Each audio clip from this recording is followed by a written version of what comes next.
Olá, meus queridos e amados irmãos.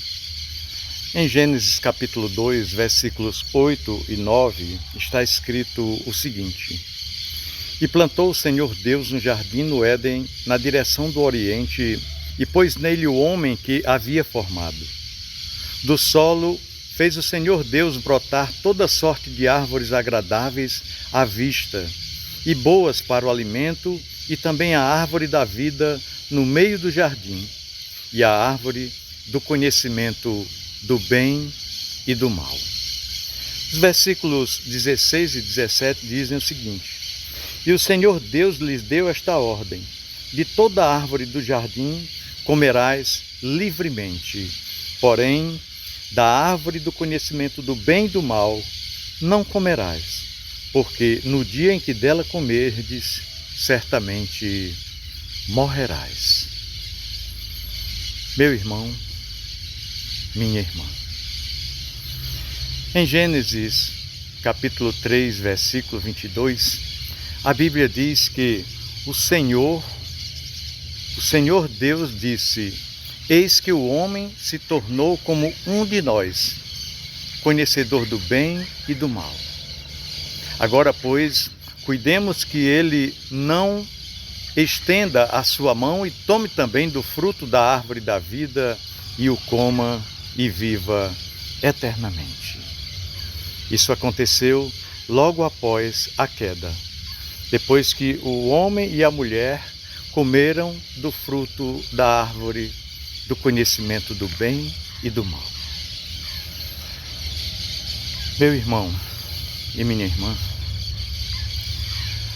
aqui nós vemos o homem se tornando como Deus. Segundo o próprio Deus diz: Eis que o homem se tornou como um de nós, no sentido de conhecer o bem e o mal. Porque até então só conhecia o bem. Mas precisamos entender a natureza dessas duas árvores que estavam no meio do jardim: a árvore da vida e a árvore do conhecimento do bem e do mal. A árvore do conhecimento do bem e do mal efetuou uma mudança não na constituição física do homem, mas em sua experiência mental. Isso porque foi no seu conhecimento do bem e do mal. Parece assim não ter havido sementes da morte, nenhum poder venenoso ou maligno na árvore, não. A palavra de Deus diz que a mulher viu que a árvore era boa para comer e provavelmente para os olhos também. Era muito bonita, era um fruto muito belo. Assim como uma árvore que se deseja fazer com que alguém se torne sábio. Tampouco parece que a virtude de tornar sábio, o ponto de participar das distinções morais, esteja na digestão de seus frutos quando recebidos no estômago. O efeito natural da comida está no corpo, não no entendimento. O efeito moral residia antes na conduta do homem em relação à árvore, como algo proibido. O Senhor havia proibido. O Senhor pôs essa restrição: desta árvore não comereis. E o resultado de sua conduta, seja no caminho da desobediência ou desobediência ao mandamento divino, era o conhecimento do bem e do mal. Se o homem tivesse obedecido, teria chegado a esse conhecimento de maneira legítima, não atropelando as coisas, não atalhando os procedimentos, pois ele teria percebido que a desconfiança de Deus e a desobediência à sua vontade, como eram apresentadas externamente a sua opinião nas sugestões do tentador, eram más, e que a confiança e a obediência experimentadas internamente em si mesmo, desafiando essas sugestões da parte da serpente, eram boas. Sim. E esse era o germe do conhecimento do bem e do mal. Mas desconsiderando a injunção expressa de seu Criador com relação a essa árvore, ele alcançou o conhecimento do bem e do mal de uma maneira ilegal e, infelizmente, fatal. Porque gerou separação, gerou morte espiritual. A Bíblia diz que o pecado separa o homem de Deus. E ele soube, imediatamente, que ele próprio era o culpado, enquanto que antes ele estava livre da culpa. E assim tomou consciência em sua própria pessoa, em sua própria condenação. Condenação esta do bem e do mal, como qualidades distintas e opostas também. Meus queridos irmãos, essa visão da árvore, ela está em consonância com todas as sugestões das Sagradas Escrituras. Primeiramente, os termos em que é proibido são da árvore do conhecimento do bem e do mal. O Senhor disse, dela não comerás, porque no dia em que dela comerdes, certamente morrerás. Aqui é importante ressaltar a consequência que é apontada como fluindo da ingestão dela. Não é conhecerás o bem e o mal por qualquer virtude física da árvore. Não, um processo pelo qual o conhecimento não chega. Mas o Senhor diz muito claramente, certamente morrerás. Ora, este não é um resultado físico do fruto recebido no sistema, já que o homem não morreu séculos depois, mas um resultado penal de fato, a terrível sanção daquele mandamento divino pelo qual a provação do homem deveria ser cumprida.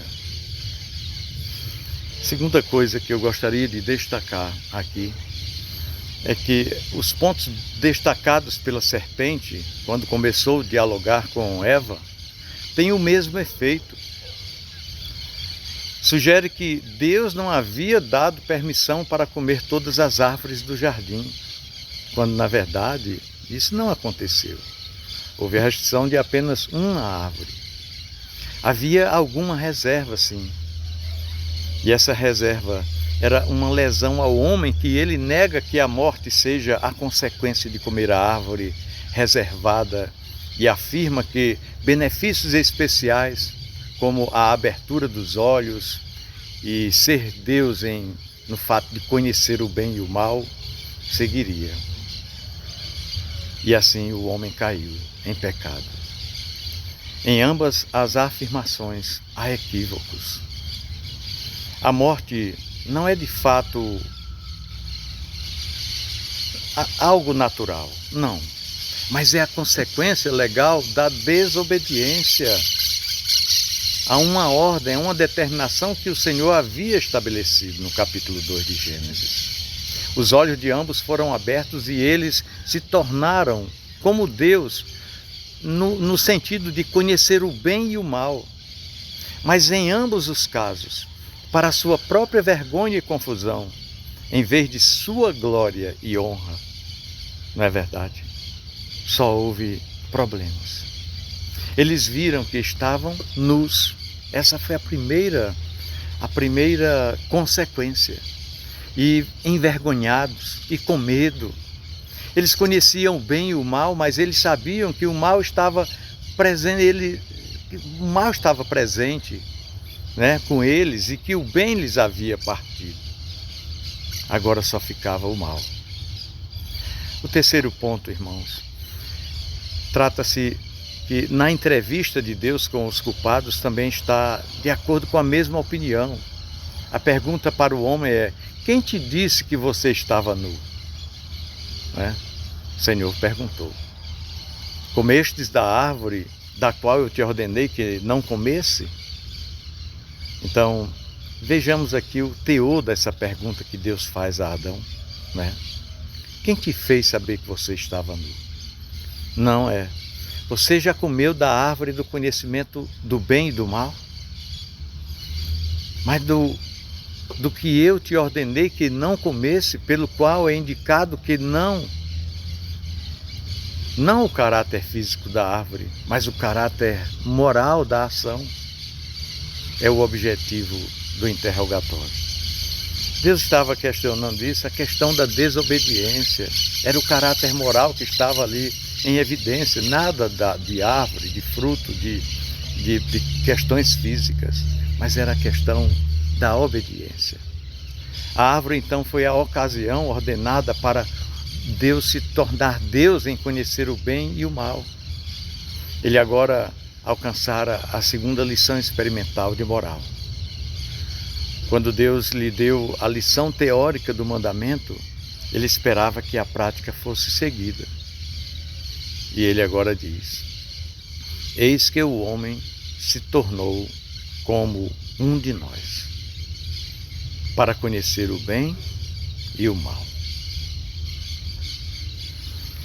No estilo de sua palavra, ele observa o resultado sem marcar a desobediência do homem como meio.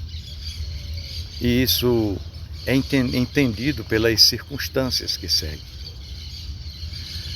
O homem é, portanto, culpado e a lei deve ser justificada.